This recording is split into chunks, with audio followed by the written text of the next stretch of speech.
E aí, moçada, tudo tranquilo? Espero que sim. Mais uma vez com vocês, professor Samuel, professor de Biologia, aqui do Projeto Fato Livre, e hoje vamos falar de moluscos na nossa aula. Mas antes disso, se inscreve no canal, clica no sino para receber as notificações das próximas aulas e não se esqueça de dar aquele like após esta aula de Biologia. Galera, olha só, o que a gente falou até agora?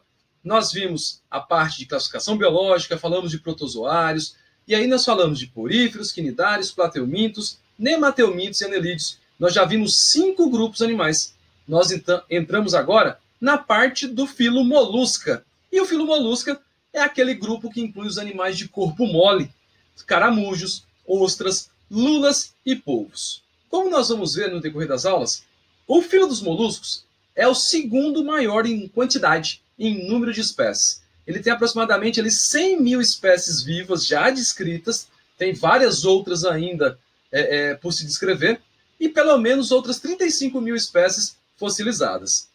O filo molusco ele só perde para o filo dos artrópodes, que vai ser o assunto da próxima aula. O que mais tem de bicho no planeta está dentro do filo dos artrópodes, né? Insetos, crustáceos, aracnídeos, enfim, isso fica para a próxima aula.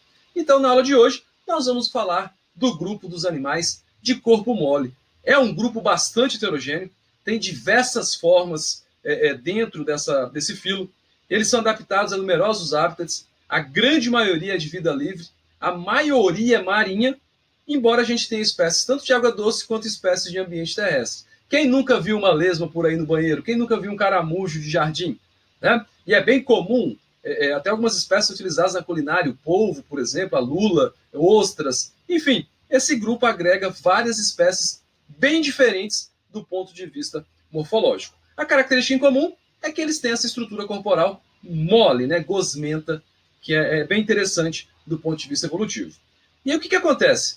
Esses moluscos que são considerados de importância econômica, nós temos marisco, lula, escargot. Escargot é o caramujo, né, gente?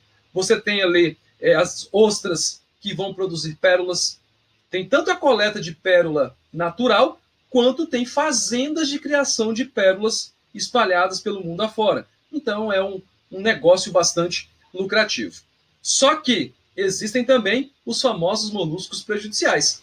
Você tem caramujo e lesma, caramujo e lesma, que são pragas agrícolas, elas devastam plantações. Você tem caramujos intermediários, né, hospedeiros intermediários de algumas doenças. Por exemplo, o Schistosoma mansoni, ele é um plateuminto, nós vimos isso na aula de plateumintos, e ele acaba utilizando, então, o caramujo como hospedeiro intermediário no seu ciclo de vida.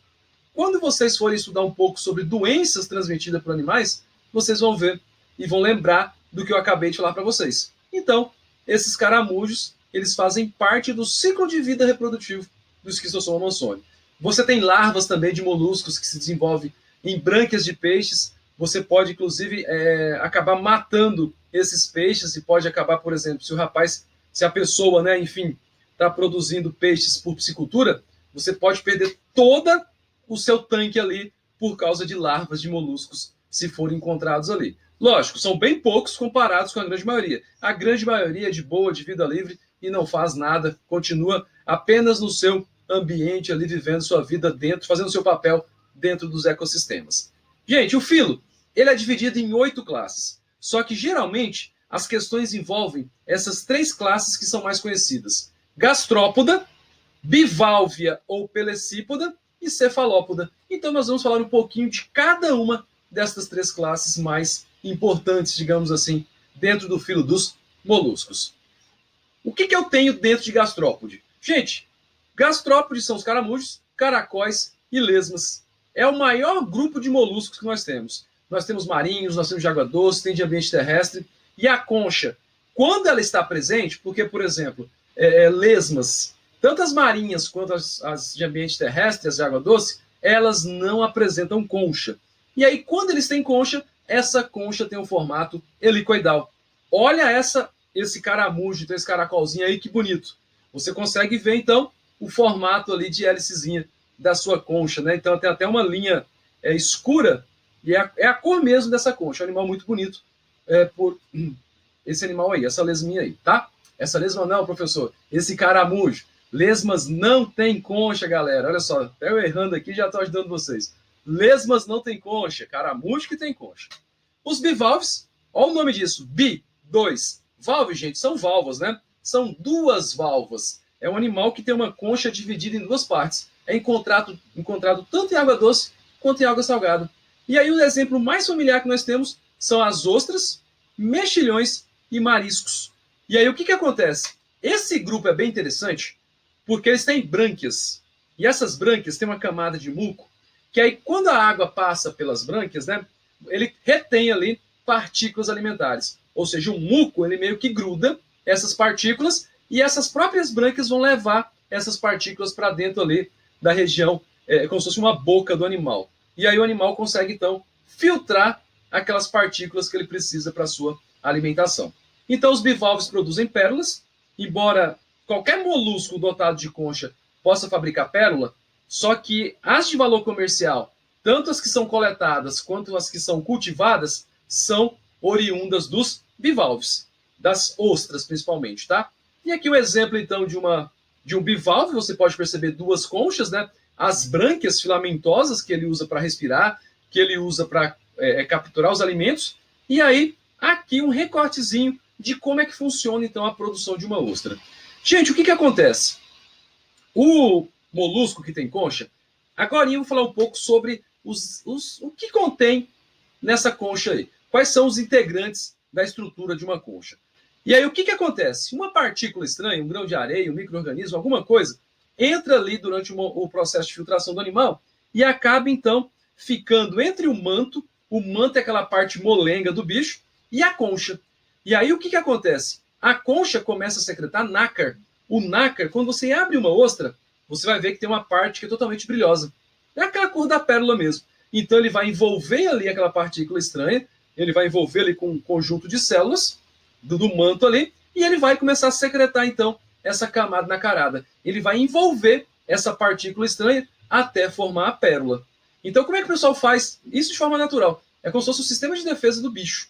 Agora, como é que um criador artificial de ostra faz? Ele introduz ali dentro dela partículas estranhas. Então, ele está induzindo a ostra a criar essa reação e acabar produzindo. E aí você não precisa produzir só uma. Olha só, essa ostra aqui, por exemplo, o criador conseguiu produzir 5 pérolas dentro dessa ostra. Lógico, isso é uma técnica comercial, uma técnica artificial de produção de ostras, tudo bem? Então, vocês já sabem que são os moluscos do grupo das ostras, dos bivalves, que tem essa grande capacidade de produzir as pérolas. O terceiro grupo são cefalópodes, céfalo, né, galera? Cabeça, pó de pé. Ou seja, é o grupo que tem pé na cabeça. Eles têm uma estrutura interna e a morfologia é bem diferente dos demais moluscos, porque o pé deles está dividido em tentáculos. E esses tentáculos, como se fossem esses pés, é como se saísse da cabeça. Eu tenho ali o polvo, eu tenho a lula, eu tenho o náutilo e eu tenho o calamar. E são animais exclusivamente marinhos. Geralmente você está acostumado a ver polvo e lula. E aí eu gosto particularmente, eu acho muito bonito, o Nautilus, e agora eu vou mostrar a imagem dele. E aí, esse grupo é interessante que a lula e o polvo, eles têm uma estrutura chamada de glândula de tinta. Inclusive, por muito tempo, lá no passado, o pessoal coletava essa tinta para poder o quê? Para poder usar, para desenhar, para escrever, principalmente na China. Começou essa ideia lá na China.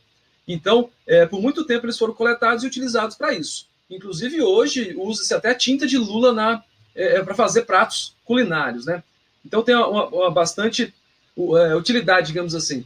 Interessante que essa tinta tem a mesma base do pigmento da nossa pele. É melanina, é a base de melanina, tá bom? Então, é como se fosse um mecanismo de defesa. Chega um predador, ele joga essa tinta aí, ele tem um sifão ali perto dessa glândula que ele consegue jogar água para fora, ele puxa a água e joga água para fora. Então, ele automaticamente, quando ele joga a tinta, ele joga água para fora. Então, a tinta esparrama e aí ele consegue, então, desaparecer, esconder e fugir de um predador. Então, é uma técnica de defesa desses animais aí. E aí, essa imagem que eu trouxe para vocês é o Nautilus. É um animal pouco conhecido, mas é um animal muito bonito. Tanto que ele deu origem até o submarino lá do Júlio Verne, né? Júlio Verne, escritor, ele fez Volta ao Mundo em 80 dias, enfim. Mas tem 20 mil léguas submarinas que o Capitão Nemo usa um submarino chamado de Nautilus, e o Nautilus justamente por causa, em homenagem a esse animal tão interessante que nós temos nos oceanos. Ameaçadíssimo de extinção, porque o pessoal mata ele para vender as conchas dele. São grandes, bem coloridas, então são bem visadas assim para comércio ilegal, né? Totalmente é crime vender esse bicho aí, tá bom? E aí, características básicas do grupo como um todo. Triplástico, né? É uma coisa que de repente nem preciso colocar mais, porque você já sabe que depois de plateuminto, gente, todo mundo é triplástico. Celomado, então a partir de anelídeos, todo mundo é celomado. Eles têm uma cavidade verdadeira, totalmente revestida pelo mesoderma. São protostômios ainda, ou seja, o blastóporo vaginar a boca. Tem o corpo mole. Detalhe, eles não têm corpo segmentado. Gente, o corpo deles não é dividido em anéis, em metâmeros, em segmentos, que nem os anelídeos. Tudo bem? Lembra que eu falei? Quem que tem essa característica da metameria? Anelídeo, artrópodes e cordados. Tá? Os moluscos não possuem, então, segmentação corporal. E eles têm simetria bilateral. E, em geral, o corpo é dividido em 3 partes: cabeça, pé e massa visceral. Tá? Dependendo do grupo, ele pode ter ou não essas estruturas, tá bom? E o que acontece? A cabeça. A cabeça está lá na posição anterior, é onde tem a boca, é onde tem os órgãos sensoriais, e aí alguns organismos mais complexos, como é o caso de polvos e lulas, têm olhos. Tanto que os olhos desses animais são olhos bem semelhantes aos nossos olhos. Então eles têm uma visão muito boa, coisas coloridas, eles são muito curiosos. Então eles vão atrás, se eles veem alguma coisa colorida, eles vão seguir, vão verificar o que é isso aí. Em alguns moluscos a cabeça não existe, que nem ostra e mexilhão, por exemplo. Não tem cabeça, só tem aquela massa visceral com as estruturas. Cabeça não existe, tá? O pé. O pé é uma estrutura muscular muito desenvolvida. Ele pode cavar, ele pode nadar, ele pode capturar presas com essa estrutura. Nós vimos que os polvos e as lulas têm o pé dividido em tentáculos, né? Tanto que o polvo chama-se de octopus, porque apresenta, na sua grande maioria, 8 tentáculos. Então, o pé é uma estrutura muito utilizada por esse grupo. E aí vem a massa visceral, que é uma coisa em comum a todos. Essa massa visceral é onde você tem o conjunto de todos os órgãos do animal, está dentro dessa massa. É aquela parte molenga, gosmenta do molusco como um todo. Né? E aí, ao redor dessa massa, tem o manto, e o manto ele é responsável pela produção da concha. Lógico que naqueles animais que possuem concha. Pode falar um pouco mais sobre isso. E aí, entre a massa visceral e o manto, tem um espaço chamado de cavidade paleal ou cavidade do manto. E aí, alguns moluscos, como essa lesma, a lesminha simples, né? Lesma não tem concha, gente. Ela tem uma glândula pedal. Essa glândula pedal, então, secreta o muco, que facilita o deslocamento, ou seja, o deslizamento. Inclusive, algumas delas, essa gosma, ela é iridescente, ela é brilhante. Indica que o animal acabou passando por ali. Então, ajuda no deslocamento do animal no ambiente terrestre. Tá? E aí, essa cavidade do manto, então, ela é de fundamental importância para o molusco como um todo. Por quê? Na maioria das espécies, porque a maioria tem brânquias, tá, gente? A maioria das espécies é de ambiente aquático. Então, eu tenho as brânquias nessa cavidade, eu tenho as aberturas digestivas, eu tenho os sistema excretor e, inclusive, o sistema reprodutor está localizado nesta cavidade do manto. Então, uma estrutura bem interessante. Em grande parte, como eu havia dito, o manto vai secretar essa concha, é uma concha calcária, que vai servir de proteção do corpo. Algumas formas não tem. Polvo e lesma não tem concha. E aí a lula, ela tem uma concha reduzida e é interna. É muito visível na região da boca dela, parece que tem um bico de papagaio ali, ó, que é uma concha que inclusive ele usa para arrancar pedaços das suas presas. Então as lulas são predadores bem vorazes. Tudo bem? E essa concha, então, tem algumas camadas. Tem uma camada externa chamada de perióstraco, que é proteica, né, de proteína, frequentemente colorida. Lembra daquela imagem do caramujo que eu mostrei? Amarela, com umas linhas marrons? Então, animal bem interessante essa parte externa aí. Uma camada prismática, que você média, né, bem no meio ali, que você vai ter cristais de carbonato de cálcio. E aí, o que é mais interessante, por dentro, a concha dos moluscos ela é bem brilhante, porque ela tem uma camada chamada de nacarada. É essa camada nacarada que vai acabar envolvendo a partícula estranha e vai formar a pérola lá nas ostras, tá? Então, essa aqui é uma imagem que nós temos aí da concha e do manto, lógico, de um animal que tenha os dois, né? Então, você tem o perióstraco, que é o mais externo, que é o colorido, a prismática, a nacarada, e ali as células secretoras do nácar que estão no manto. São essas células ali que vão jogar o nácar naquelas partículas estranhas e, com isso, produzir uma pérola dentro de uma ostra.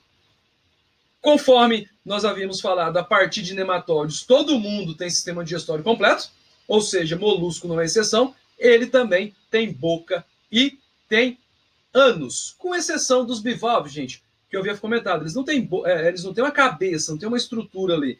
Então, os bivalves, eles são animais filtradores. Praticamente, os bivalves são o único grupo de todos eles que não apresenta essa rádula, tá? Olha só, detalhe, questão de prova, hein, gente? Bivalves, por serem filtradores, não têm essa rádula. O que é essa rádula? É uma estrutura raspadora. São microdentes ali de quitina, né? A quitina é um polissacarídeo, e aí a quitina ele usa para raspar, ele vai para frente e para trás, ou seja, ele fragmenta os alimentos utilizando essa rádula. Como os bivalves são filtradores, eles não apresentam essa estrutura. A maioria do grupo apresenta sistema circulatório, porque, gente, olha só, falou de celoma, você já associa que esse animal possui sistema circulatório. Só que no caso dos moluscos, eu vou ter de dois tipos. A grande maioria tem um sistema circulatório chamado de aberto ou lacunar. Eles têm ali uma hemolinfa, como se fosse o sangue deles, e essa hemolinfa, ela passa por alguns vasos, ela sai do coração, passa por alguns vasos e vai alcançar lacunas, espaços. Esses espaços, gente, estão dentro dos tecidos, que são as hemocélias, esses espaços. E aí o que acontece? Esse tipo de circulação, a hemolinfa, né, esse sangue, ele vai banhar, ele vai molhar, ele entra em contato com os tecidos, ao contrário da circulação fechada. Na aula passada eu comentei com vocês que na circulação fechada o sangue fica constantemente dentro dos vasos. Quem tem sistema circulatório aberto lacunar, não. Ele vai sair dos vasos, ele entra em contato com os tecidos e depois ele volta para os vasos e o ciclo continua. Quem apresenta esse tipo de circulação geralmente é mais lento. A única exceção daqui do grupo são os cefalópodes, ou seja, a galera que tem pé na cabeça. Eles têm o sistema circulatório fechado, então o polvo, o lula, o calamar e o náutilus são animais mais rápidos. Eles têm essa maior velocidade de locomoção, justamente por apresentarem esse sistema circulatório fechado. Respiração pulmonar, nos caramujos de jardim, e na grande maioria branquial, nas espécies aquáticas, e a excreção ela é realizada por um par de nefrídeos. Lá nos anerídeos tinha um par de metanefrídeos por segmento. Agora não. Aqui agora eu tenho um único par de nefrídeos. Ou seja, essas aberturas ele coleta lá do celoma e vai jogar ali, ó, diretamente da cavidade pericárdica, né, ali ao redor do coração, onde o coração está inserido ali no celoma, e ele capta tudo aquilo que não presta, que está vindo ali dos tecidos, e aí ele joga para fora por meio desses poros excretores. E aí o que acontece? Nos cefalópodes, esse grupo ele é bem mais diferenciado comparado com os outros moluscos. Os nefrídeos eles vão começar a se agrupar e eles já têm um rim primitivo. É o primeiro passo evolutivo para o surgimento do rim, que é a estrutura excretora que nós temos. Nós temos um par de rins. Então, os nefrídeos dos cefalópodes começaram a se agrupar, se agregar, se juntar, e aí formaram, então, essa estrutura chamada como rim primitivo. O sistema nervoso também é ganglionar, só que agora eles têm 3 pares de gânglios nervosos. Não é um par só. Eles têm 3 pares. E a partir desses 3 pares, ele vai se ramificar para todo o corpo. E os cefalópodes têm um grande gânglio cerebroide. Olha, é outra seção desse grupo. Então, o grupo é bem diferentão mesmo dos moluscos. E aí, esse gânglio cerebroide, ele já é bem semelhante ao encéfalo dos vertebrados. Inclusive, existem teorias e algumas evidências que defendem que o nosso encéfalo ele tem uma origem a partir desse gânglio cerebroide dos cefalópodes, tudo bem? E aí o que acontece? Essa imagem mostra para a gente, então, as principais características que nós encontramos num caramujo de jardim aí, né? Você tem um gânglio cerebral, a glândula pedal ali para ele secretar, para ele deslizar. a boca, a rádula, glândula salivar. Eu vou até tirar aqui a minha imagem para você ver aqui as gônadas, né, que é o sistema reprodutivo do bicho. Esse bicho aqui, ele é hermafrodita, ele apresenta as duas estruturas, tanto vagina quanto pênis. Ali está o ânus também, que fica inserido naquela cavidade ali do manto. Então, o animal da massa visceral, né, é um animal bem interessante. Tudo bem? Gente, reprodução do grupo é sexuada. A maioria das espécies é monóica, né? Assim, mas a gente tem bastante espécies dioicas. E aí o que acontece? Independente se é monóica ou dioica, a fecundação ela é interna e cruzada. Independente se o bicho é hermafrodita, dois hermafroditas vão vir, que nem a minhoca. Eles vão se juntar e ambos vão ficar grávidos depois do cruzamento. O caramujo de jardim, por exemplo, ele é monóico. Ele tem fecundação cruzada dupla. E o desenvolvimento é direto, ou seja, já vão nascer micro caramujinhos de dentro dos ovos. Então eles se encontram, eles vão levantar, e aí vai encontrar a parte ventral ali dos dois, onde está o poro genital. Então o caramujo A ejacula no caramujo B, e o caramujo B ejacula no caramujo A. E ambos vão ficar grávidos após isso aí. Ou seja, fecundação cruzada dupla. Nas formas aquáticas, que nem o mexilhão, por exemplo, né, o bivalve, o tipo mais comum de desenvolvimento é o indireto.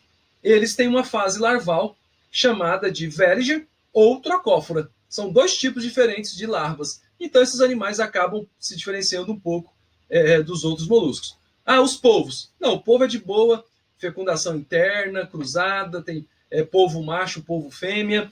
E aí, dos ovos, vão nascer os pequenos polvos ou as pequenas lulas, dependendo da espécie. Beleza? Desenvolvimento direto, já nasce os micropolvinhos e as microlulinhas ali.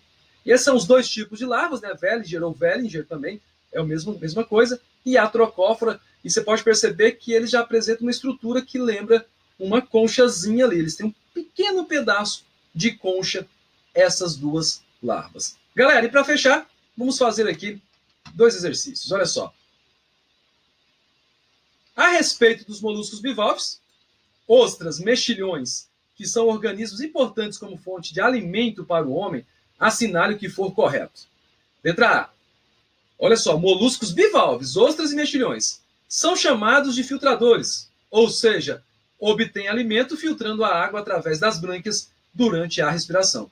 Verdadeiro, resposta correta. Vamos analisar as demais rapidinho. Letra B. Assim como os gastrópodes, lesmas e caramujos não formam rádula. Gente, os bivalves não têm rádula, beleza. Só que lesma e caramujo, eles apresentam rádula sim, tá? Letra C. Assim como cefalópodes, polvos e lulas possuem sistema circulatório fechado. Não. Cefalópode tem sistema circulatório fechado. Agora os bivalves não. Sistema circulatório aberto. D. Assim como todos os demais moluscos, tomem cuidado com esse tipo de afirmação. Todos. Gente, nós vimos que existem espécies que têm respiração branquial. E tem espécie que tem respiração pulmonar. Tá? E tem espécie também que tem respiração cutânea pela pele, que nem as lesmas, por exemplo. Letra E. São protegidos por uma concha calcária, assim como as lesmas e os polvos. Até calcária tá certo. Lesma e polvo, gente, não tem concha. Beleza? Próxima questão. Assinale a alternativa correta. Os moluscos são animais triblásticos. Opa, beleza, professor. Tá certo. Pseudocelomados? Não, gente. Molusco é celomado. Simetria bilateral? Sim, eles têm. Tá, letra B. Entre os representantes do filo não há espécie de água doce. Falso. Letra C. Nos moluscos, o corpo é mole e desprotegido de estrutura calcária. Em algumas espécies, sim. Em boa parte, apresenta uma concha calcária. Letra D. Os moluscos são organismos triblásticos, celomados e de corpo mole. Resposta correta. Beleza, galera? Por hoje é só. Até a próxima aula de biologia. Não esquece de se inscrever no canal e clicar no sino para receber as notificações das próximas aulas. Valeu!